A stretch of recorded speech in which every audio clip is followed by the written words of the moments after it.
পিতৃপক্ষের অবসানে সূচনা দেবীপক্ষের। গঙ্গার ঘাটে ঘাটে সকাল থেকেই পিতৃপুরুষদের উদ্দেশ্যে তর্পণ আম বাঙালির। বাবুঘাট, বাগবাজার, শোভাবাজার, নিমতলা সহ কলকাতার একাধিক ঘাটে এই মহালয়ার পুণ্য লগ্নে পিতৃতর্পণ চলছে আজ ভোর থেকেই। এদিন বাগবাজার ঘাটে তর্পণ সারলেন বিজেপির রাজ্য সভাপতি শ্রমিক ভট্টাচার্য।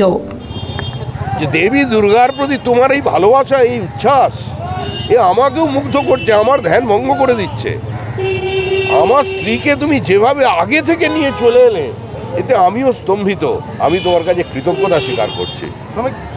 বাংলার মানুষ চিরকাল ওই আশ্বিনের শারদ প্রাতে শুনে শুরু করেছে তাদের এই মাতৃবন্দনা, পিতৃপক্ষের শেষ মহালয়ার সূচনা। এই বাংলাই তো মানুষ চিনত। মুখ্যমন্ত্রী নিজে যে বাংলা তৈরি করেছেন এখন ওটাকেই উনি চিনতে পারছেন না।